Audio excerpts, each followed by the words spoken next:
بسم اللہ الرحمن الرحیم۔ معزز سامعین، السلام علیکم ورحمۃ اللہ وبرکاتہ۔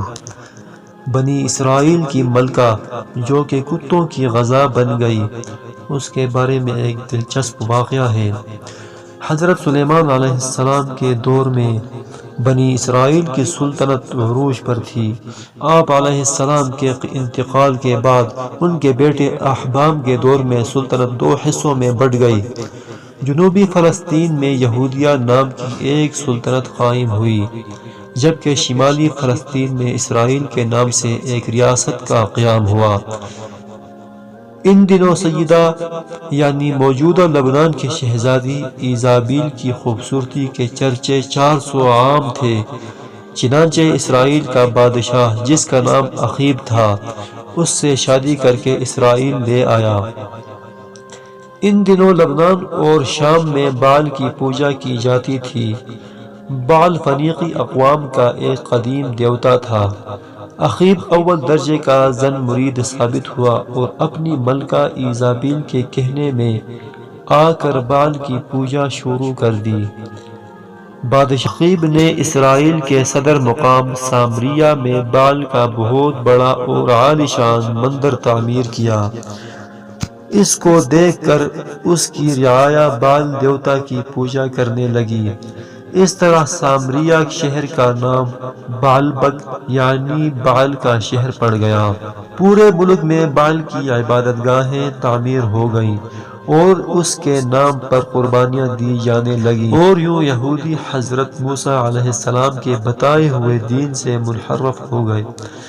ایسے وقت میں بھی چند اللہ والے لوگ تھے جو لوگوں کو برے کاموں سے روکتے اور اللہ تعالیٰ کی طرف بلاتے۔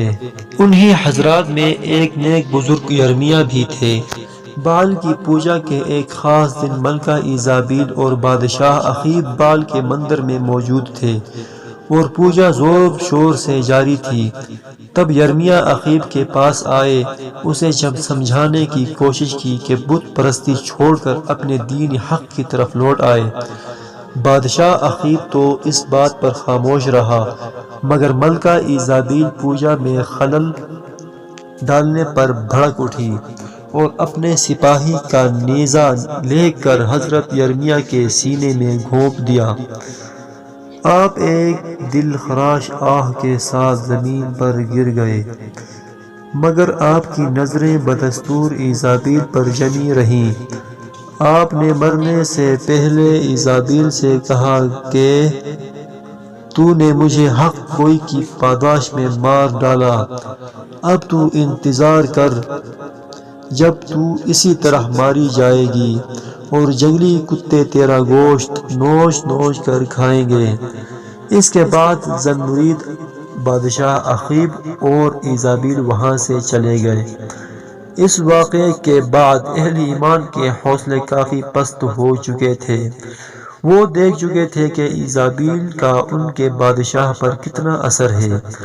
وہ خوبصورت ہونے کے ساتھ ساتھ انتہائی مغرور اور سفاک تھی۔ صرف ایک عورت نے پورے بنی اسرائیل کو بت پرستی کی راہ پر ڈال دیا تھا۔ اس کے بعد اللہ تعالیٰ نے حضرت الیاس علیہ السلام کو بنی اسرائیل پر نبی مبعوث کیا۔ حضرت الیاس جیلات شہر کے رہنے والے تھے۔ بائبل میں آپ کا تذکرہ ایلیا کے نام سے موجود ہے۔ آپ سامریہ میں اخیب کے دربار میں تشریف لے گئے اور اسے سمجھانے کی کوشش کی، لیکن بادشاہ اخیب اور اس کی بیوی نے آپ کی ایک نہ سنی اور کہا کہ اب عظیم بال ہی ہمارا دیوتا ہے۔ یہ سن کر آپ وہاں سے زمین عرب کی طرف تشریف لے گئے اور وہاں تبلیغ کرنے لگے، لیکن آپ کے جانے کے بعد سامریہ میں بارش تو دور اوس تک پڑنی بند ہو گئی۔ بال کے نام پر خوب چڑھاوے اور قربانیاں دی گئیں، مگر نتیجہ بے سود۔ قحط اتنا بڑھ گیا کہ لوگ لوٹ مار پر اتر آئے، یہاں تک کہ بادشاہ کے محل کا گھیراؤ کر لیا اور اس کے کچھ حصوں کو آگ لگا دی گئی۔ اب بادشاہ انتہائی پریشان ہوا اور حضرت الیاس علیہ السلام کو ڈھونڈ کر ان سے بارش کے لیے دعا کی درخواست کی، لیکن یہ بات ایزابیل اور بال کے پجاریوں کو ناگوار گزری اور وہ حضرت الیاس علیہ السلام کی مخالفت پر اتر آئے۔ حضرت الیاس علیہ السلام نے تجویز پیش کی کہ تم اپنے معبود بال کے نام کی قربانی دو اور میں اللہ کے نام کی قربانی دوں گا، جس کی قربانی قبول ہوگی اسی کے معبود سے بارش کے لیے دعا کی جائے گی اور دوسرے فریق کو سزائے موت دی جائے گی۔ اس زمانے میں دستور یہ تھا کہ قربانی کا جانور ذبح کر کے ایک میدان میں چھوڑ دیا جاتا۔ قبولیت کی نشانی یہ تھی کہ غیب سے ایک آگ نمودار ہو کر قربانی کے جانور کو جلا دیتی تھی۔ غیبی آگ نے حضرت الیاس علیہ السلام کی قربانی کو جلا کر راکھ کر دیا۔ یہ دیکھ کر بادشاہ کے اوپر لرزہ طاری ہو گیا۔ اس نے حضرت الیاس علیہ السلام سے معافی مانگی اور پجاریوں کے قتل کا حکم دے دیا۔ یہ دیکھ کر حضرت الیاس علیہ السلام نے اللہ کے حضور بارش کی دعا کی۔ دعا قبول ہوئی، خوب بارش برسی اور خوشحالی لوٹ آئی۔ بادشاہ عقیب محل لوٹا تو ایزابیل نے اسے دوبارہ گمراہ کر دیا اور دونوں حضرت الیاس علیہ السلام کے جان کے دشمن بن گئے اور یہ ملک دوبارہ بت پرستی، شراب نوشی، زنا اور دیگر برائیوں کا مرکز بن گیا۔ اس کے ساتھ ساتھ یہودیہ میں بھی بت پرستی عام ہو گئی، جس کی وجہ ایزابیل کی بیٹی تھی، جس کی شادی یہودیہ کے بادشاہ یہورام سے ہوئی تھی۔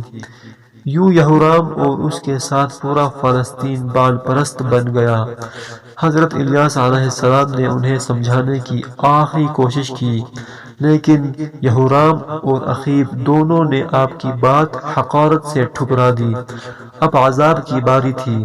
اسرائیل اور یہودیہ کی سرحد پر کچھ وحشی قبائل آباد تھے جو کبھی کبھی سرحدوں پر لوٹ مار کیا کرتے تھے۔ وہ اتنے طاقتور ہو گئے تھے کہ انہوں نے یہودیہ پر چڑھائی کر دی۔ سارے شہر میں لوٹ مار کر کے آگ لگا دی گئی۔ ایزابیل کی بیٹی کو اٹھا کر اپنے ساتھ لے گئے۔ یہودیہ کے بادشاہ یہورام نے چھپتے چھپاتے ایک غار میں پناہ لی، جہاں اسے ایسی بیماری لاحق ہو گئی کہ اس کی آنتیں اس کے جسم سے باہر نکل آئیں۔ ان وحشی قبائل نے اسرائیل کا رخ کیا اور خوب تباہی پھیلائی اور ہر گھر کو اجاڑ کر رکھ دیا۔ عقیب بادشاہ اور اس کی بیوی کو قتل کیا گیا۔ لوگوں نے وہ منظر بھی دیکھا کہ اس کی لاش میں ایک نیزہ لگا ہوا ہے اور اس کی لاش کو جنگلی کتے کھا رہے ہیں۔ اس وقت اہل ایمان نے جان لیا کہ یہ ایک نبی اور اللہ کے ولی کی بددعا تھی جس نے ان کو اس حال میں پہنچایا۔